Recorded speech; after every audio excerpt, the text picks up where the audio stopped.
Hello and welcome everybody to the Bald Man podcast. And today we wanted to talk a little bit about something different. We wanted to talk about nice guy syndrome, which is, I think, something that you and I have both dealt with in our past, maybe still Yeah, deal with a little bit. My definition of a nice guy, and then I'd love to get your take, sure. is, a nice guy is somebody who on the surface seems like is very pleasant, very very kind, very surface level nice, where they're very agreeable, but then they have this kind of bubbling anger, under the surface that oftentimes will kind of come to a boiling point where you will a lot of times see these nice guys have just complete blow ups at some point.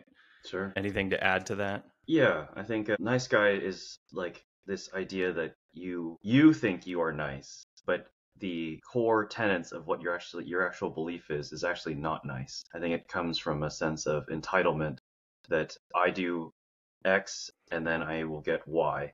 And I think that that is a flawed logic thinking because you don't always get what you want, right? And to think that you are entitled to have you know, a certain reaction based on, you doing a certain good deed, then you have to ask yourself, is that really a good deed if you're doing it expecting something in return? Yeah, there's a book I think that you and I both Hmm. read called No More Mr. Nice Guy.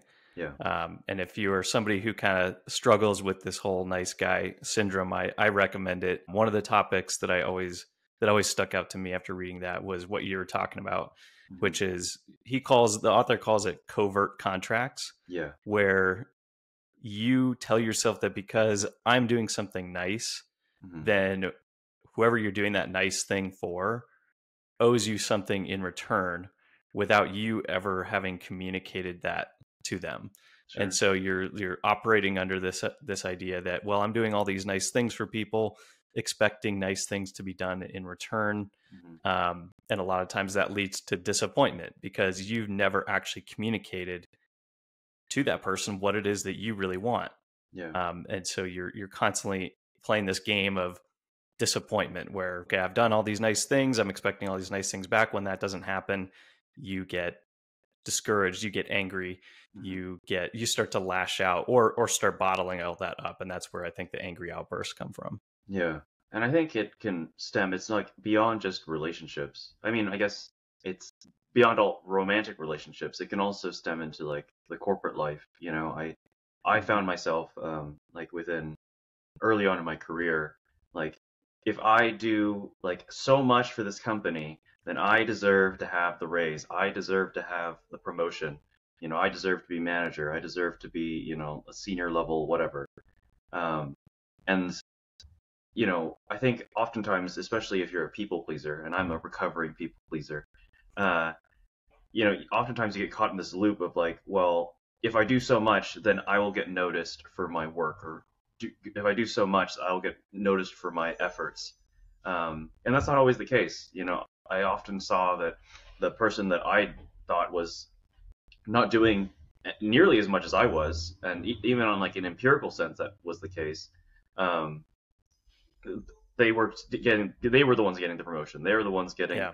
the raises and the accolades. And I was like, so what do I need to do in order to, be noticed? And I think, growing up in a more um, reserved and conservative household, not politically, just like we were just very reserved and conservative, being more Asian. Oftentimes those unspoken contracts were always created, right? It's the my parent will never say sorry, but they will make me a sandwich, or make me a food, right? And that's how they say sorry. That's almost teaching you that that is how normal conversations and normal relationships is supposed to work, and that's not true. Yeah, I think you've pointed out two of the big areas where this comes into play: work, family, and then of course the other big one that you hear from a lot of guys, especially, is with women or in relationships. Right, they're Hmm. trying to build a relationship with a person they like, and they're doing all these nice things. Maybe they're constantly like picking her up and dropping her off places that she needs to go, or doing Buying favors her for. lunch, yeah, Yeah, grabbing getting her coffee. lunch, paying for coffee, doing all these again, nice things. They seem like nice things on the surface, but then the expectation of that guy is that, okay, I've done all these 10, 20 nice things for this girl. Now she's going to like me. Now she's going to be in a relationship with me. Yeah. When in reality, you never actually communicated that that's what you want. You were just operating again under these covert contracts. Yeah.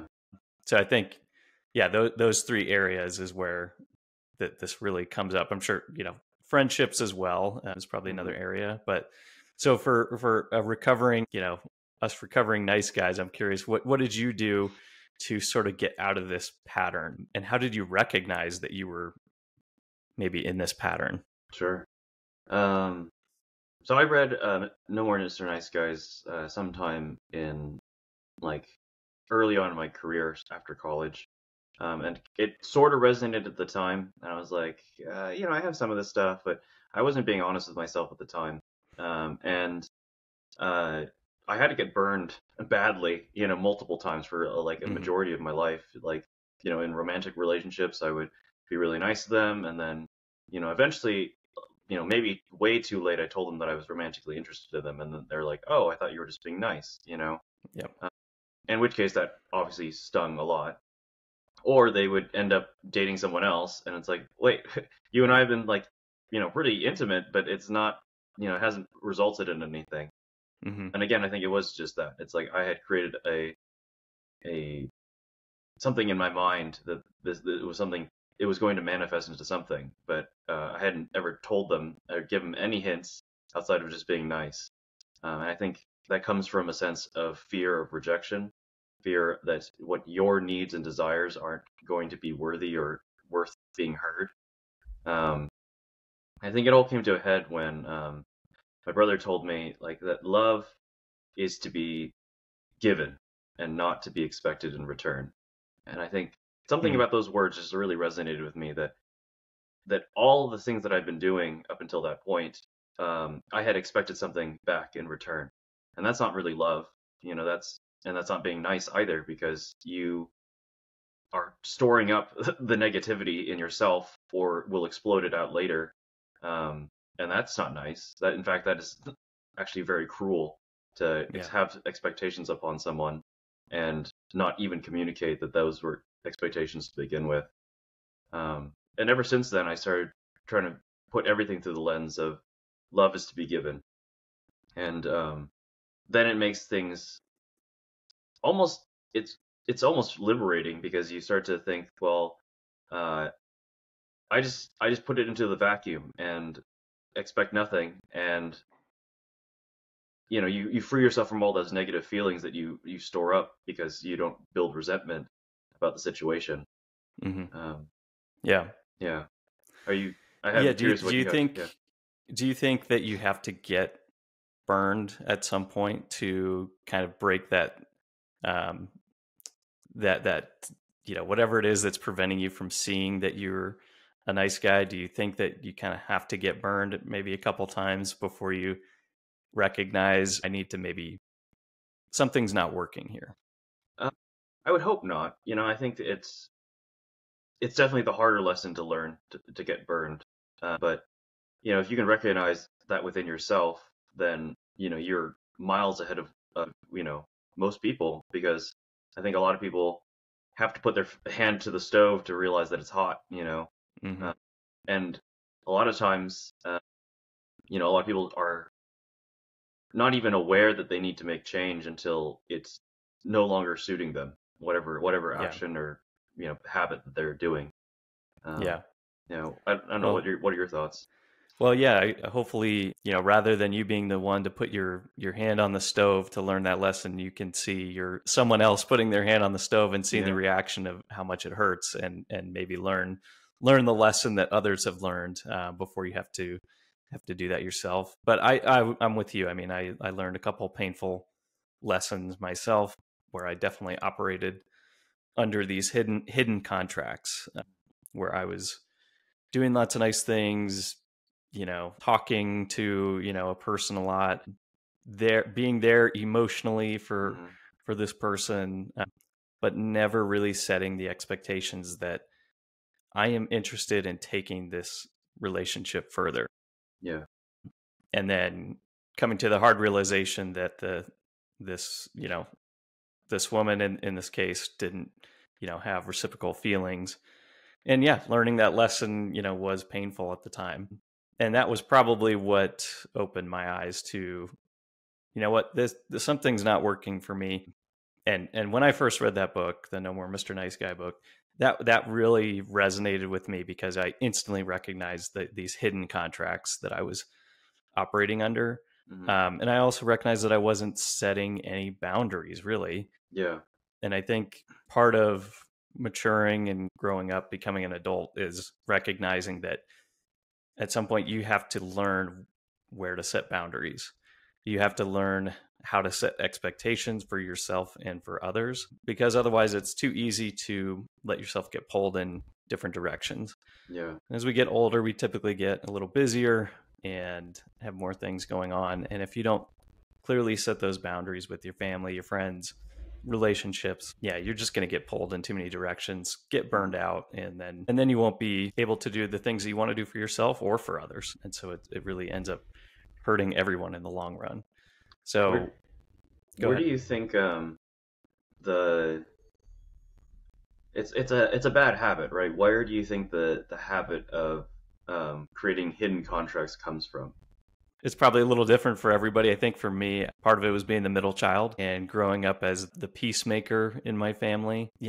Being wanting to, I guess, please my parents, but also not wanting to have all the attention. I was kind of willing to kind of go along with, anything, and I was also trying to appease, my siblings who would kind of bicker and fight. And so I was kind of that cliche middle child. As I got older, I almost refer to it as like a survival mechanism, where being the peacemaker was my survival mechanism, where I could just be nice and try to like resolve conflict, and then that would be my way to like get people to like me, or at least to like get them to, you know, not dislike me. Right. That was a huge fear for me, was to have somebody who disliked me. Hmm. So it was very much a defense mechanism. And I think for me, yeah, it definitely came from, you know, part of it definitely was my upbringing. Part of it might just be my natural, in my nature. But that would be the case for me. How about you? How about for you? I guess kind of similar. Like I was the oldest child, but it was often pushed upon me that, I had to be a good older brother. Like almost like at least once a week I would probably hear it. And my parents were both working, and because of that, they weren't really around. And it wasn't until I got married that I started realizing, like, oh, I didn't learn a lot of EQ type of stuff. I learned a lot of, how to be financially successful, but that's about it. you know. Right. Um, and because of that, I think they just didn't have the time, since they were both, working a lot and traveling a lot. Um, I didn't learn the nuances of, creating boundaries. I didn't learn the nuances of, this is how you articulate your wants, needs, and desires. This is how you just, I guess, interact with other people and get them to like you. Um, I think it kind of to the same effect. I ended up becoming that people pleaser because I just wanted to be the good son, right, and the good older brother, and that's all that. Those were my only metrics of success, were to be well behaved. But being well behaved only teaches you how to, sacrifice your own needs and desires. Um, but it never teaches you how to get, your comfort for yourself, get your own needs met. Um, so then you end up in this weird amorphous like thing where you're just doing nice things for other people and then never get anything in return, and then you always feel like you're getting shafted. And maybe you are. Maybe there are people that are taking advantage of you. But what metrics of success are you giving them to actually interface with you so that there can be a nice two-way street? You don't. Hmm. That I wasn't doing any of that. So Yeah.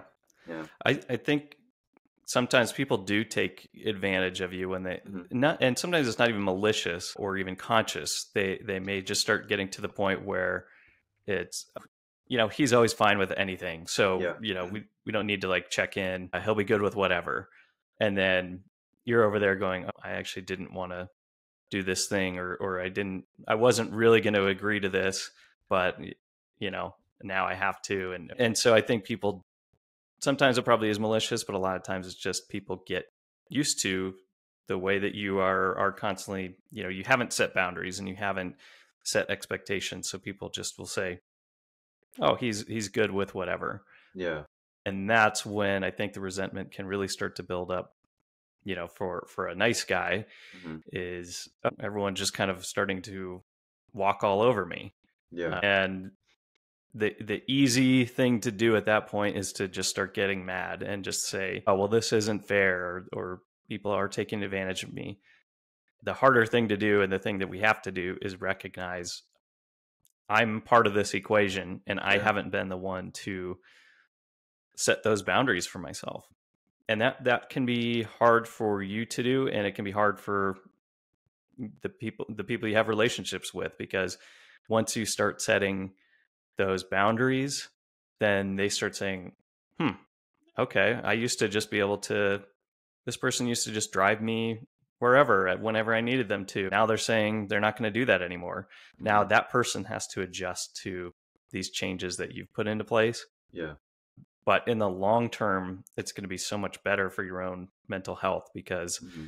if you're constantly carrying this resentment where you feel like you're just now expected to do all these favors, you're expected to just go along with anything, you may ruffle some feathers once you make those changes. But it's far better than carrying that resentment for a long time, having these constant, angry blow-ups where people are just absolutely, dumbfounded, because you've always been the calm, nice guy, and then you're having this crazy blow up, Yeah. and that's not good for anyone. Yeah. Like, What, oh, sorry. go ahead. Go ahead. Yeah. My brother had also mentioned that he likened it to like a rabid dog. All right. Like, that there's the escalation of force of setting up your boundaries and kind of talking about the blow up, right? If Hmm. a dog is all sweet for a really long time and all of a sudden just goes rabid, right?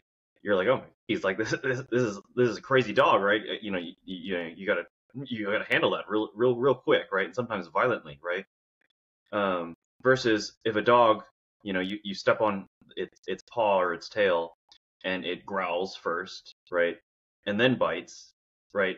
Then you know that, okay, you crossed a soft boundary or maybe a hard boundary, and then you continue to cross those boundaries, and then it slowly escalates rather than the all of a sudden blow up, and then now it's like, okay, well, now you might need to put that dog down, right? So I think that was a really good analogy that kind of like, oh, okay, Yeah, maybe I need to reevaluate how I set those boundaries.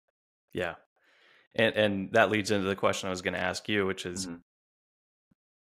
how do you think people can start to set those boundaries? Because I know for Hmm. me, it was kind of scary to start doing that, because it was something I hadn't really done before. Yeah. And so just jumping into, okay, all of a sudden I'm gonna be setting boundaries on this, and this. Hmm. I couldn't do that initially. So Yeah. did you have any, early success Hmm. or thoughts on like how someone can get started doing that? Sure. Well, to be honest, I'm still learning and practicing it Me myself, too. and Yeah. yeah.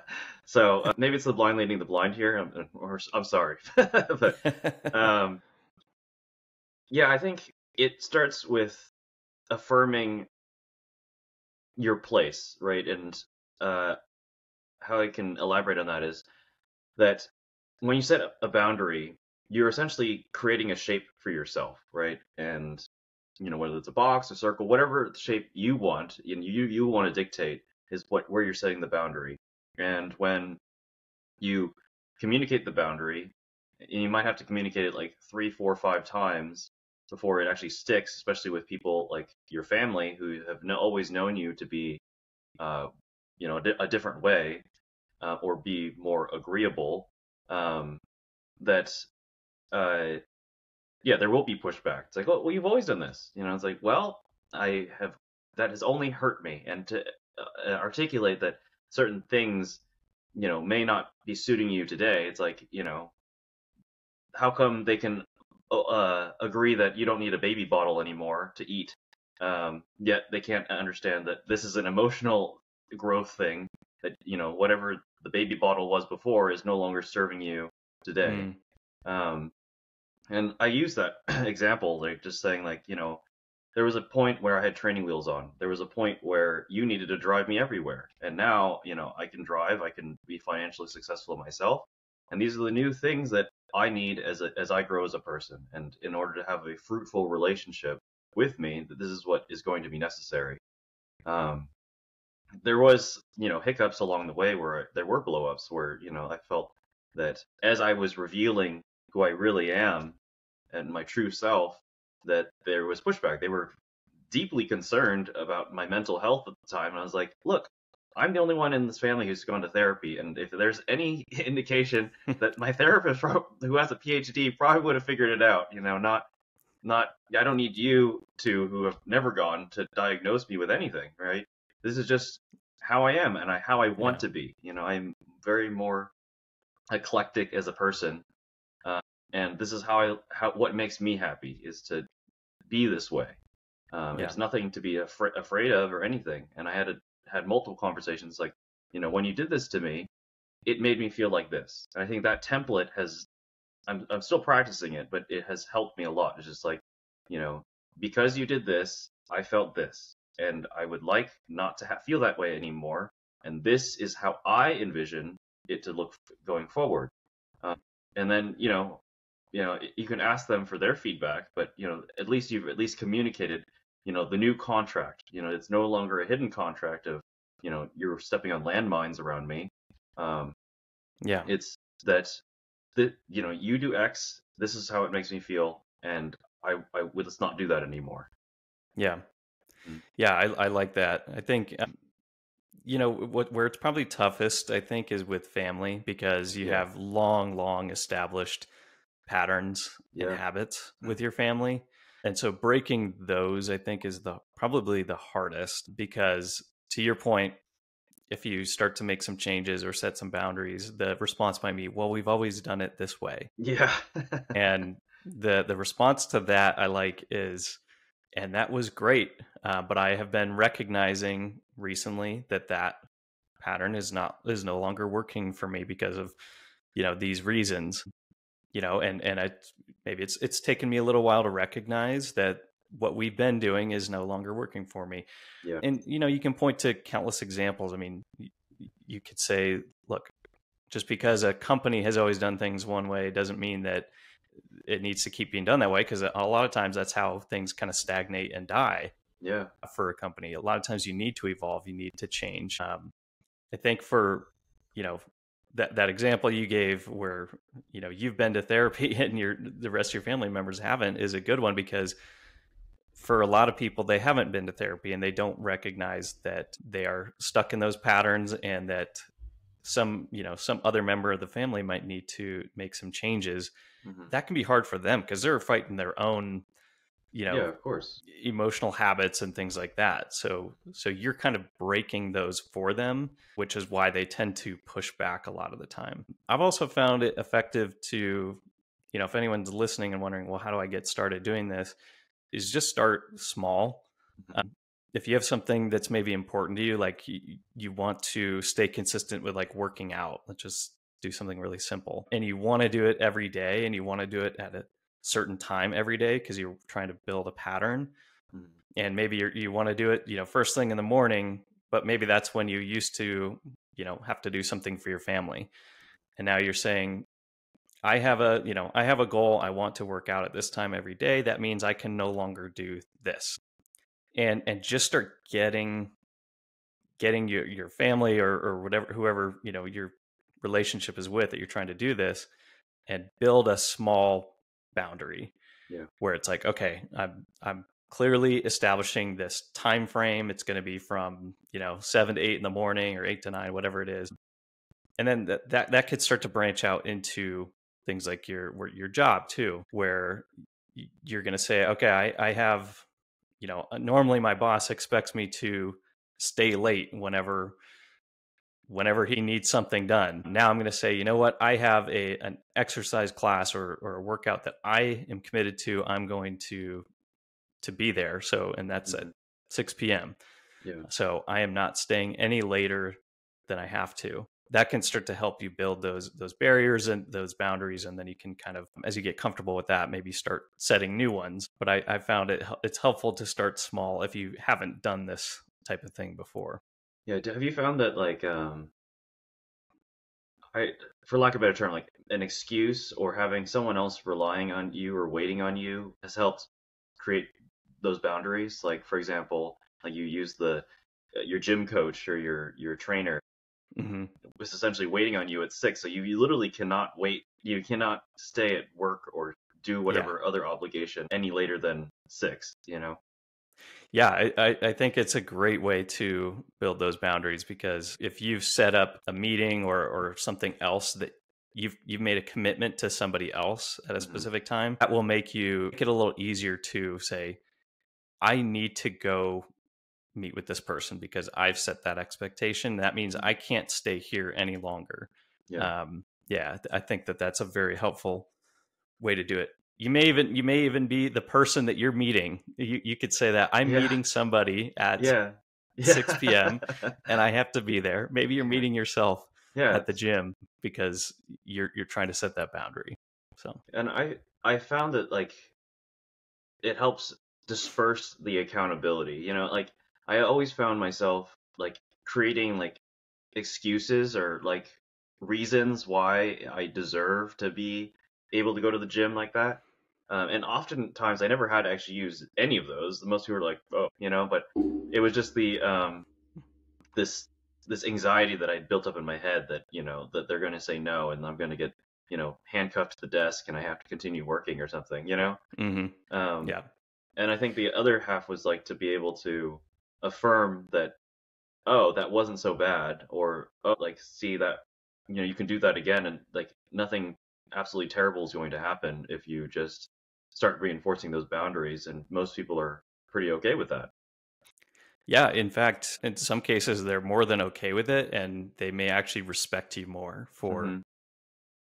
being very upfront about your boundaries and Yeah. saying, I am doing this. This is my commitment. And people respect that. They say, okay, this is somebody who has strong principles. They know what their plans are, what their goals are, and they Hmm. are setting very clear timeframes around when they're going to be working on those things. Or I think in many cases there's actually a level of respect that can be built there, because people don't generally respect somebody who is a pushover all the time, Yeah. especially in the workplace, but in relationships too. If you're just constantly being a pushover and not being the one to sort of say, hey, no, this is how I'm going to do things for these specific tasks or these specific goals that I have, then you just kind of become known as that pushover person. And Yeah. it has nothing to do with being nice or not. I think that's something I want to address too. Is a lot of times Hmm. people say, well, if I'm not going to be, I like being nice, I don't want to Hmm. not be nice anymore. Hmm. It's not about being nice or not. You can still be nice and have clear boundaries set. Yeah. The stereotype of the nice guy is more just what I see as like somebody who's constantly a pushover, Hmm. who's letting others set the expectations for you. Yeah. Do you where do you think the whole people pleaser, like this need to want to like this need to be liked comes from? Hmm.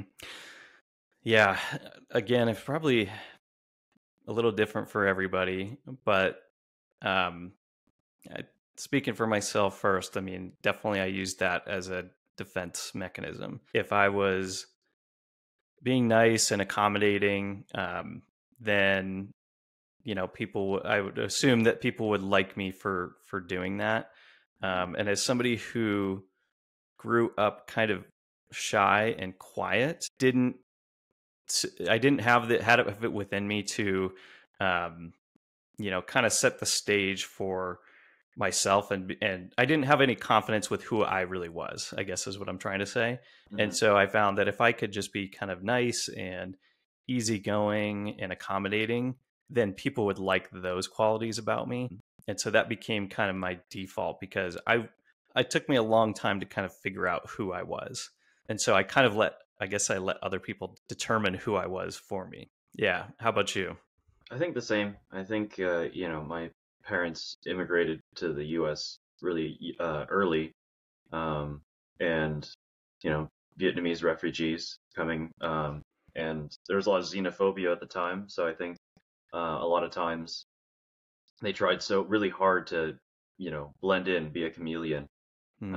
It behooves you. Like my mom is excellent at sales because that's exactly what that is that you take that skill of becoming a chameleon, being well liked, and hone it into something that can be profitable for you.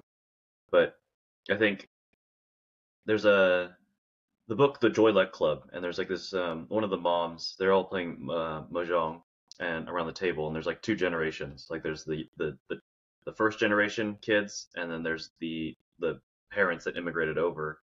And one of the parents is really insecure and has a lot of anxiety, and has a really tumultuous relationship with her daughter. And eventually, it comes to head when the daughter gets old enough and has her own kid. That it's like, why did you like treat me the way that you did, and why couldn't you have given me confidence? Why couldn't you have shown me love, growing up? Hmm. And the mom says, "How could I give you anything that I didn't have myself?" And Hmm. I think that that's similar. Where my parents, their survival mechanism was to be a chameleon, to blend in, be as Western as possible, and so they taught that was what helped them survive. So they taught me the same, where it's to be agreeable, and it didn't help that they kept on moving to more and more affluent neighborhoods, which tended to Yeah. be more Yeah. homogeneously white. um, so I always felt other. So it's like, how do I blend in as quickly as possible? Well, be a nice guy, be likable. It's the same effect how Yeah. you were saying that, you know I don't know who the heck I am. I'm a chameleon, so um, I'll just be nice. Right. Hmm. Do you find, are your siblings similar to you, coming from, obviously the same background, Yeah. and being taught some of those same values from your parents, or did they take a different path? My brother took a different path, and I think, in a lot of ways, I envy and look up to him in that way because he knew exactly who he was very, very early on. And maybe it's because he also had, an additional mentor to look out for him. Hmm. Like um, he already was able to see a path that was set out for him, and he often, coincidentally or ironically, followed in similar cadence with me. Like we had ended up going to the same college, we had the same major, we actually had the same job after he graduated. We shared the same job, and then he eventually broke off and then did his own thing. But he's always known who he was and what he was interested in. I think his scope of what his interests is very, very narrow. um, but at least you knew exactly, like getting Christmas presents for him is like the easiest thing. It's kind of the same thing within the same motif every single Yep. time. Versus me, I changed my outfits, I changed how I look every like 6 months. Uh, I have found joy in doing so and found that that is actually who I am. But it definitely took a lot longer. Like it wasn't until I probably turned 30 that I started to be like, okay, this is who I want to be from here on out, and this is Hmm. how I want to conduct myself. Yeah. But until then, it's just, I was kind of a blob. It's like, external influences are always the ones just dictating where the edges of that blob were. Yeah. Yeah. Yeah, it's interesting. I always find the kind of nature versus nurture conversation interesting, because I'm very much like my dad. Yeah. He is kind of that quote unquote nice guy as well, very Hmm. accommodating, conflict avoidant type of person, which Sure. I'm very much the same way. Same. But I also find, and funny enough, he was a middle child as well, and Mm. I was a middle child, and so some of that I think is instilled, and just in your upbringing, and then some of it may just be in your, your inherent nature. That conversation I always find kind of interesting, just outside influences versus, because we don't have any kids ourselves, but you hear it from my siblings who have kids and friends. It's just kids kind of, as they grow up, they really do become their own people, and Yeah. you would think that two siblings would be very similar, coming from the same household and same parents, but oftentimes that isn't the case. And I always find it kind of interesting just where those qualities tend to come from and how a child might react differently to the same situation. You kind of unlocked a memory for me. We lived with our grandparents for a little while when we were moving around, and my grandfather was very stern, never, very rarely smiled, never laughed. And so living in that household was very intimidating for me, where as we've been talking, I was thinking a little bit about this, and that was an environment where I really just wanted to be like hidden.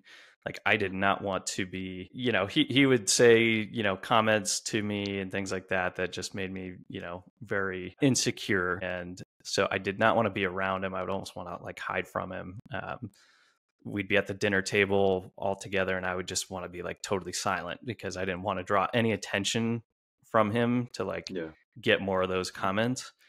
And and I'm not sure if that was, that was one instance. We lived with them for maybe 9 months or so, but that, so I can't say that situation was what completely influenced me to be the way that I am. Obviously I'm very similar to my dad, so I think there's some influence there too. Maybe some But it's just nature interesting too. how a different child in my situation might respond differently. Maybe they'd lash out at their grandfather for, saying, mean things. Yeah. Whereas my reaction was to kind of like, okay, I'm gonna try to hide away from this situation.